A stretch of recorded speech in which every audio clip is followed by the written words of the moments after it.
வணக்கம். நான் உங்கள் அன்பான சயின்டிபிக் வேதிக் அஸ்ட்ராலஜர் அஸ்ட்ரோரண்டி பேசுகிறேன். நல்லது நினைப்போம், நல்லதே நடக்கும். தொடர்ந்து நம்மளுடைய வீடியோஸ்லாம் பார்த்துட்டு இருப்பீங்க நம்புறேன். அறிவியல் சார்ந்த ஜோதிட கருத்துக்கள் சயின்டிபிக் வேதிக் அஸ்ட்ராலஜி முறையில எந்த விதத்திலும் மூட நம்பிக்கைகளை போகாமல் உள்ளது உள்ளவாறு நம்ம பார்த்து கொண்டு இருக்கிறோம். அந்த வகையில இந்த வீடியோல நம்ம என்ன பார்க்கறோம் போறோம்னு பார்த்தா,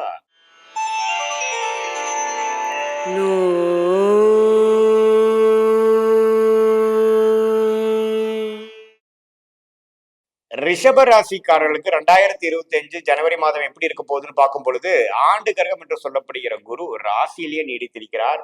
தொடர்ந்து 7ஆம் இடம், 5ஆம் இடம், 9ஆம் இடத்தை பார்த்து நல்ல பலன்களை நீடித்து கொடுக்கக்கூடிய அமைப்பு உண்டு.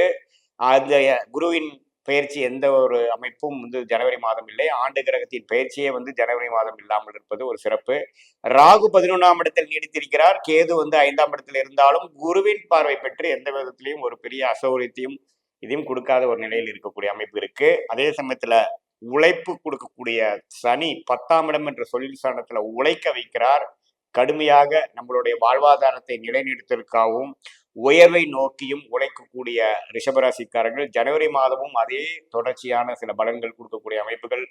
இந்த 4 ஆண்டு கிரகமாகிய ராகு, கேது, குரு, சனிகள் அதே அமைப்புகள் இருக்கிறதாங்கிறது நம்ம தெரிஞ்சுக்கணும். மாத கிரகத்தை பார்க்கும் பொழுது சுக்கிரன் என்று சொல்லப்படுகிற ரிஷபராசியோட அதிபதி இப்ப எப்படி இருக்கிறாருன்னா, கும்பத்திலே ஓரளவுக்கு இப்ப மாதத்தின் 3 வாரம் கிட்டத்தட்ட மாத கடைசி வரைக்கும் கும்பத்திலே ஓரளவுக்கு நட்பு வீட்டிலேயே இருக்கக்கூடிய அமைப்பு. 10ஆம் இடத்திலேயே சனியோட சேர்ந்து ராஜயோகாதிபதியோட சேர்ந்து இருக்கிறது ஒரு நல்ல அமைப்பு. தொழில்ல கான்சன்ட்ரேட் பண்றது, வேலை விஷயத்துல கான்சன்ட்ரேட் பண்றது, இந்த சொசைட்டில நல்ல ஒரு பேரும் புகழும் வாங்குறதுக்காக கான்சன்ட்ரேட் பண்ணக்கூடிய ஒரு நல்ல ராசி அதிபதியின் அமைப்பா நம்ம எடுத்துக்கிறோம். ஏன்னா அவர் ராஜயோகாதிபதியோட சனியோட சேர்ந்து இருக்கிறதுனால கண்டிப்பா கொஞ்சம் வாழ்க்கையில முன்னேறக்கூடிய கிளாரிட்டி நிறைந்த தாட் ப்ராசஸாகவும் ஒரு எண்ணங்கள் நிறைந்த ஒரு விஷயமாகவும் உத்வேகத்துடன் செயல்படக்கூடிய ஒரு மாதமாக கண்டிப்பாக இருக்கக்கூடிய அமைப்பு இருக்கு. அதே சமயத்துல சுக்கிரன் சனியோட சம்மந்தப்பட்டிருக்கிறதுனால கொஞ்சம் காதல் வயப்படுறது, நட்பா ஒரு வருஷம் 6 மாசம் பழகிட்டு இருந்தது, அடுத்த லெவல் ஆஃப் காதல், ஊடல் அப்படிங்கிற மாதிரி சில விஷயங்களுக்கு போகக்கூடிய அமைப்புகள் பல ரிஷபராசிக்காரர்களுக்கு அந்த அமைப்பு அவருடைய ஜாதகத்தில் இருக்கும் பட்சத்தில் கண்டிப்பாக நீங்க எதிர்பார்க்கலாம். அது குறிப்பா பாத்தீங்கன்னா மாதத்தின் 2வது வாரத்திலிருந்தே அது மாதிரி சில விஷயங்கள். ஏன்னா சுக்கிரன் லக்னாதிபதி ராசி அதிபதியாகிய சுக்கிரன் சனியோட சம்மந்தப்படுறது நல்ல ஒரு அமைப்பு. அது மாதிரி ஒரு விஷயத்தை கொடுக்கக்கூடிய அமைப்பு இருக்கு. 11ஆம் இடத்துல ராகு இருக்கிறது உண்மையை பார்த்தீங்கன்னா ஒரு ஒரு அந்நியர் மூலமாக ஒரு பிற மொழி பேசக்கூடியவரோ இப்போ நம்மளோட சர்க்கிள் இல்லாமல் அடுத்த சர்க்கிள் மூலமாக நல்ல பழக்கங்களும் லாபங்களும் நல்ல ஒரு வேலை உயர்வா இருந்தாலும் சரி, தொழில் உயர்வா இருந்தாலும் சரி, அது மூலமாக ஒரு அந்நிய சூழ்நிலையில கிடைக்கக்கூடிய அமைப்புகள் கண்டிப்பாக உண்டு. அதே சமயத்துல இப்போ சூரிய பயிற்சி பார்த்தீங்கன்னா சூரியன் தனுசுல இருக்கக்கூடிய 8ஆம் வீட்டுல இருந்து சில விஷயங்கள், இடம் சார்ந்த விஷயங்கள், சில விஷயங்கள்லாம் கொஞ்சம் பாசிட்டிவா நடக்காத விஷயங்கள்லாம் தை மாசம் பிறந்ததுக்கு அப்புறம் ஜனவரி 14ஆம் தேதியிலிருந்து கொஞ்சம் வேகமாக நடக்கக்கூடிய விஷயங்கள் ரிஷபராசிக்காரர்கள் கண்கூடாக பார்க்க போகிறார்கள். ஸோ சுக்கிரனோட அமைப்பும் நல்லது. அது மாதத்தின் கடைசியில 3 மாதங்கள் உச்சம் பெறக்கூடிய அமைப்புகளும் சுக்கிரன் மீனத்துல வரும்போது நல்லது. அதே சமயத்துல சூரிய பயிற்சியும் மிகவும் அனுகூலமாக ரிஷபராசிக்காரர்களுக்கு கிணத்தில் போட்ட கல்லு மேல சில விஷயங்கள் இருந்ததெல்லாம் கொஞ்சம் நகர ஆரம்பிக்கக்கூடிய அமைப்பு தை மாசத்திலிருந்து, அதாவது ஜனவரி 14ஆம் தேதியிலிருந்து கண்கூடாக பார்க்கலாம். புதன் 7ஆம் இடத்திலே இருந்து குரு பார்வை பெறுவது அருமையான விஷயங்கள். குழந்தைகளால் நல்ல பலன்கள், குழந்தைகள் நல்லா படிப்பதற்காக நல்ல உத்வேக முயற்சி எடுப்பது, ஒரு ஒரு காலேஜில் சேர்த்துறது, ஒரு கோச்சிங் சென்டர்ல சேர்த்துறது, அது மாதிரி விஷயங்கள். மாணவர்கள் நல்லா படிக்கக்கூடிய அமைப்பு பெறவங்க, ஒரு மெமரி பவர் இம்ப்ரூவ் ஆகுறது, கான்சென்ட்ரேட் பண்ணி படிக்கிறது, நான் படிச்சது தீர்க்கமாக வெளிப்படுத்துறங்கிற மாதிரி ஒரு நல்ல பலன்கள் புதன் மூலமாகவும் ரிஷபராசிக்காரர்களுக்கு இருக்கு. ஏன்னா குருவின் பார்வை நேர் பார்வை பெறுகிறார் பாத்தீங்களா. அதுக்கப்புறம் பாத்தீங்கன்னா ஒரு 4 நாள் கழிச்சு 2வது வாரத்துல இருந்து 8ஆம் இடத்துக்கு மாறினாலும் தவறில்லை. குருவோட வீட்டுக்கு தான் வரார். கொஞ்சம் வெளி மாநிலம் வெளிநாடெல்லாம் கொஞ்சம் டிராவல் வரக்கூடிய அமைப்புகள் இருக்கு. குறிப்பா புதன் திசை போயிட்டு இருக்கிறவங்களுக்குலாம் பாத்தீங்கன்னா கொஞ்சம் இம்போர்ட் எக்ஸ்போர்ட் பண்ணிட்டு இருக்கிறவங்க, வெளி மாநிலம் தொடர்பு இருக்கிறவங்களுக்குலாம் கொஞ்சம் நல்லாவே ஒரு டிராவலிங் கொடுக்கக்கூடிய அமைப்புகள் இருக்கும். அதுவும் பாத்தீங்கன்னா ஒரு நல்ல ஒரு விஷயத்துக்காகவும் உயர்வுக்காக தான் இருக்குமே ஒழிய ஒரு தப்பான அமைப்புகள் இல்லை.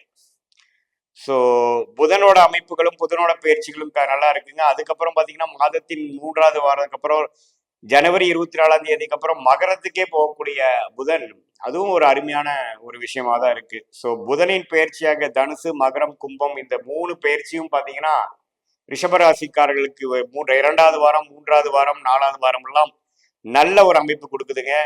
சூரியன் சுக்கிரனோட அருமையான அனுகூல பயிற்சி பத்தி நம்ம ஆல்ரெடி பார்த்துட்டோம். செவ்வாய் கிரகம் மட்டும் பாத்தீங்கன்னா 3ஆம் இடத்திலே நீச்சம் பெற்று இறுதி வரைக்கும் இருக்கிறார். கடைசி 3 நாட்கள் தான் வக்கர ரீதியாக 2ஆம் இடத்துக்கு வருகிறார். ஸோ 7ஆம் இடம் என்று சொல்லப்படுகிற பங்குதாரர்கள், partner in life, partner in business, மனைவி, ஆணா இருந்தால் மனைவி, பெண்ணால் இருந்தால் கணவன், அந்த விஷயத்துல மட்டும் கொஞ்சம் கேர்ஃபுல்லாகவும் கொஞ்சம் விட்டு கொடுத்து போகக்கூடிய அமைப்புகளும், கொஞ்சம் கிளாரிட்டியோட செயல்படக்கூடிய அமைப்புகளும், ஈகோ இஷ்யூஸ் கொண்டு வராத அமைப்புகளும் தேவைப்படுகிறது.